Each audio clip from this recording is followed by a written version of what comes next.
नमस्कार साथियों, मैं निशांत मिश्रा स्वागत करता हूँ आप सभी का इन्फोटेरिया में। दोस्तों, आज बीपीएससी के चेयरमैन का प्रेस कॉन्फ्रेंस हुआ था। उसमें से निकलकर कुछ बातें सामने आई है। मैं उस विषय पर आज चर्चा करना चाहूँगा। जैसे कि आप सभी को पता होगा कि बीपीएससी कुछ दिनों से अपनी सारी बातें प्रेस कॉन्फ्रेंस करके लोगों तक पहुँचाने का काम कर रहे हैं। पिछले बार भी टीआरई 1 में और टीआरई 2 में ऐसा काम किया गया था, लेकिन इसके पीछे का जो मंशा था मैंने वो साफ किया था कि प्रेस कॉन्फ्रेंस करके बताने का मतलब था कि आप कैमरा के सामने आकर के बता रहे हो कि मैं सब कुछ साफ सुथरा कर रहा हूँ, लेकिन कैमरा के पीछे आप कुछ न कुछ गलत कर रहे होगे, इसलिए आपको सफाई देना पड़ रहा है। ठीक, फिर से यही धंधा शुरू हो गया है। बीपीएससी के चेयरमैन के द्वारा प्रेस कॉन्फ्रेंस करने के बाद लोगों को संतुष्टि मिलती है, उनको लगता है कि आज कुछ न कुछ नया अपडेट आया है। बट लोगों के लिए वो अपडेट हो सकता है, लेकिन उसके अंदर क्या चल रहा है वो उसी को पता है।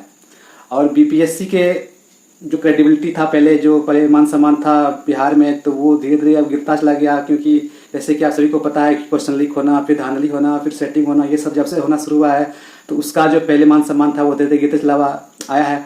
और इसी को पूरा करने के लिए, मतलब फिर से उठाने के लिए अतुल कुमार जी जो पहले थे तो उन्होंने ये शुरू किया था कि बार बार कैमरा के सामने आकर के प्रेस कॉन्फ्रेंस करना, ताकि लोगों को लगे कि नहीं बीपीएससी जो है वो बहुत अच्छा काम कर रही है, सब साफ सुथरा कर रही है, सबको दिखा के कर रही है। लेकिन बाद में पता चला कि वो कितना साफ सुथरा था, अंदर ही अंदर सब सेटिंग हो रहा था। इस बार भी काम शुरू हो चुका है।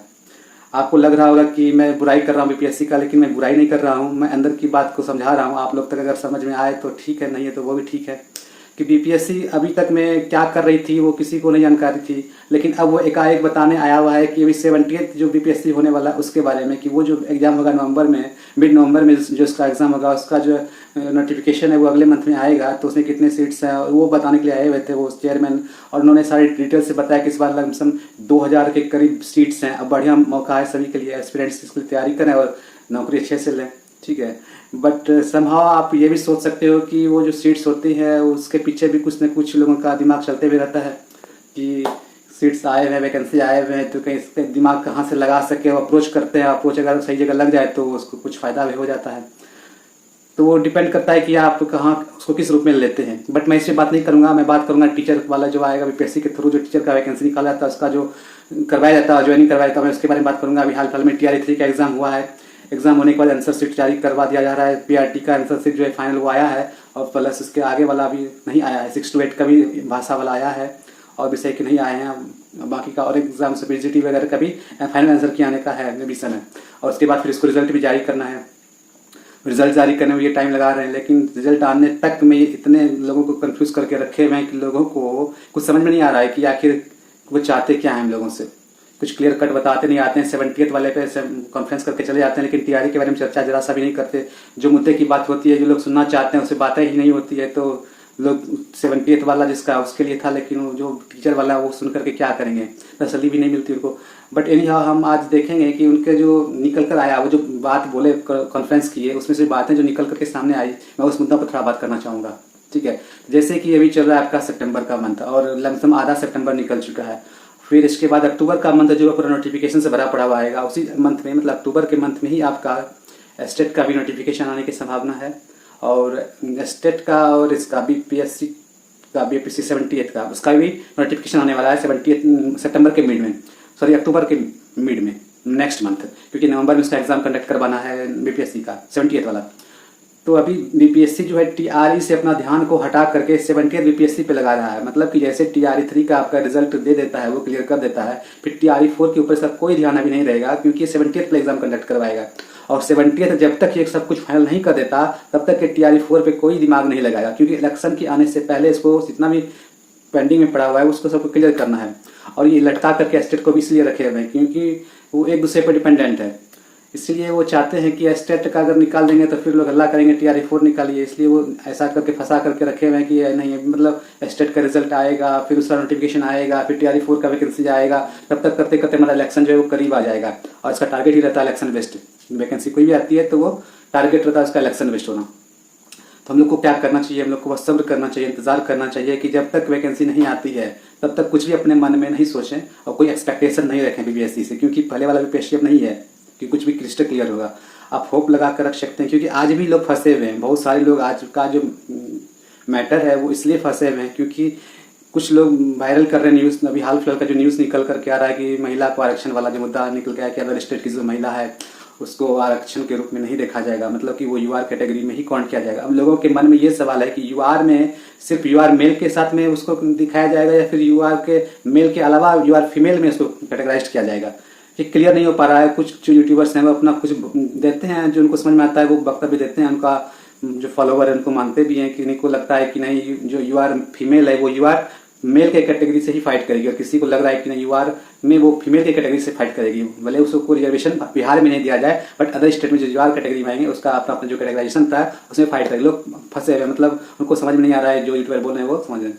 बट मैं इस पर चर्चा नहीं करूंगा क्योंकि अगर मैं बोलूंगा तो फिर वही हाल हो जाएगा कि आप चले हो बहुत सिखाने के लिए। लोग तो ऐसे ही बोलते हैं ना कि मैं तो बड़े बड़े जो यूट्यूबर्स हैं जिनको लोग फॉलो करते हुए आ रहे हैं तो उनकी बात सुनेंगे अच्छे से, और मैं तो यूट्यूबर बड़ा हूँ नहीं, मैं तो सिंपली एक स्टूडेंट्स का हेल्प करने वाला हूँ। सिर्फ जो मतलब मेरे से जो मदद हो सके मैं उतना ही करता हूँ।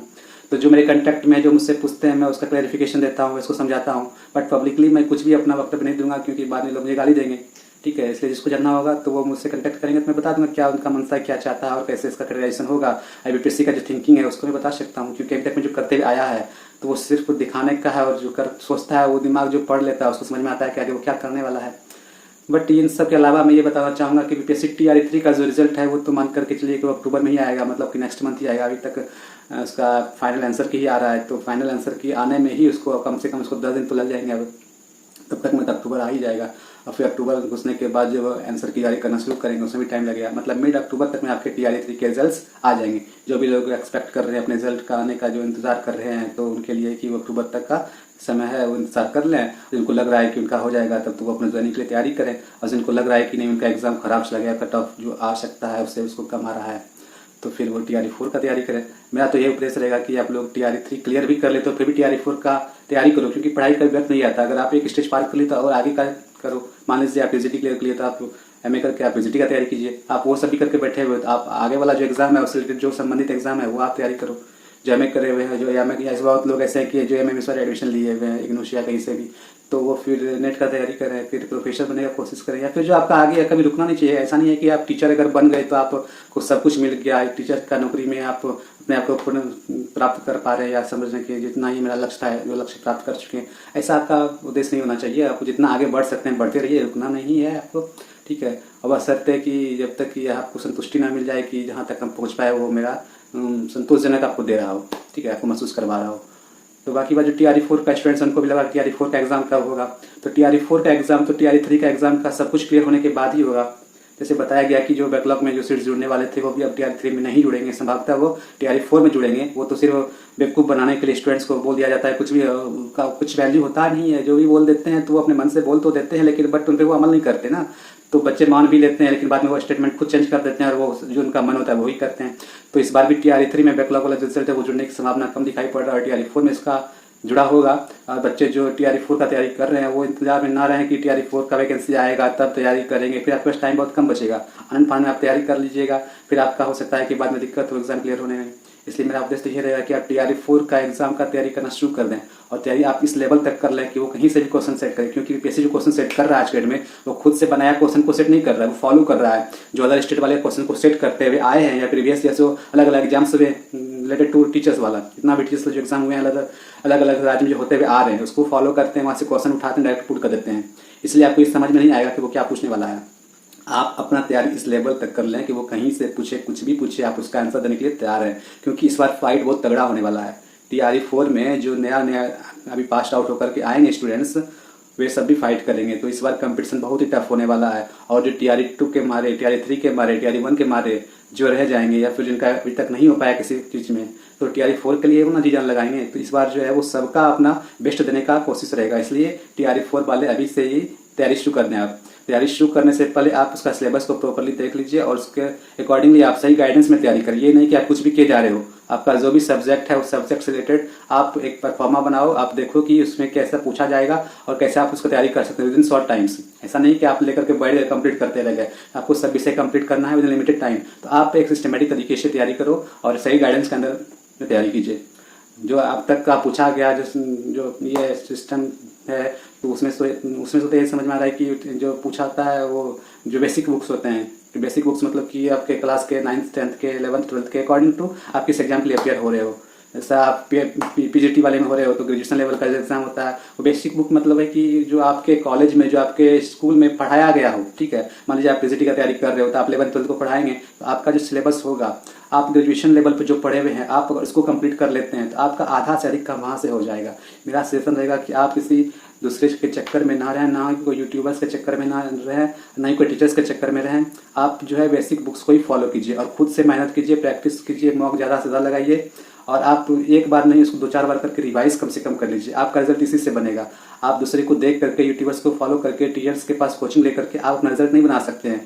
ये मेरा एक्सपीरियंस कहता है कि TRE 1, TRE 2 और TRE 3 तक में, जहाँ की इस बार का भी जो बात हो रही है यहाँ तक नहीं, हमने देखा है, मतलब हज़ारों बच्चों मेरे कंटेक्ट में रहे हैं, उसमें से जिनका सिलेक्शन हुआ है वो ऐसे ही बच्चे थे जो खुद से मेहनत करते हुए आ रहे थे। सेल्फ स्टडी से ही उनका सिलेक्शन हुआ है। जो टेलीग्राम ग्रुप्स के चक्कर में, जो यूट्यूब के ग्रुप्स के चक्कर में, जो व्हाट्सएप ग्रुप्स के चक्कर में, या फिर जो पेड बैच लिए हुए थे, वो अभी तक TRE 3 का एग्जाम दे ही रहे हैं। पता नहीं इस बार भी होगा या नहीं होगा, TRE 4 का फिर से उसको देना पड़ जाए। और सबको ये भी बात में बैठा हुआ है कि TRE 4 के बाद उसको मौका मिलेगा कि नहीं। TRE 3 तक 3 मौका देने की बात कही गई थी, लोग तो 5 तक की बात कर रहे हैं। लेकिन जब तक ऑफिशियल कुछ नोटिफिकेशन आ नहीं जाता तो लोग अपने मन से कैसे कुछ भी सोच लें। इसलिए उम्मीद भी नहीं कर पा रहे हैं कि अगर उनको 3 ही मौका मिले और जिनका ये लास्ट अटेम्प्ट था तो आगे का वो कैसे दे पाएंगे, या जिनका एक अटेम्प्ट बचा हुआ है तो वो संभल करके देंगे। तो मेरा मानना है कि आप इसको इस तरीके से लें कि आपका इस बार सिलेक्शन हो ही जाए। सिलेक्शन होने के लिए आप अपने खुद पे डिपेंडेंट रहें। आप किसी और के ऊपर डिपेंडेंट रहेंगे तो फिर होगा भी, नहीं भी होगा। ये तो फिर अगर आपका लक है ठीक तो फिर हो भी सकता है, नहीं है तो नहीं भी हो सकता है। बट अगर आप खुद के ऊपर डिपेंडेंट रहेंगे तो आप किसी को बाद में कोस नहीं पाएंगे, क्योंकि आपकी मेहनत आपका रिजल्ट दिलाएगी, ठीक है। और मेरा उम्मीद है कि आप जितना मेहनत कर पाएंगे उतना जल्दी आपका रिजल्ट भी बनेगा। और मैं आशा करता हूँ कि आप सभी को बात समझ में आ गया होगा। और बाकी जो तैयारी करने वाले TRE 4 के स्टूडेंट्स हैं वो अपना तैयारी शुरू कर दें। और किसी भी तरह का कोई अगर मदद चाहिए तो आप मुझसे डायरेक्ट कॉन्टैक्ट कर सकते हैं। मैं हमेशा आप लोगों की मदद करने के लिए तत्पर रहता हूँ। धन्यवाद।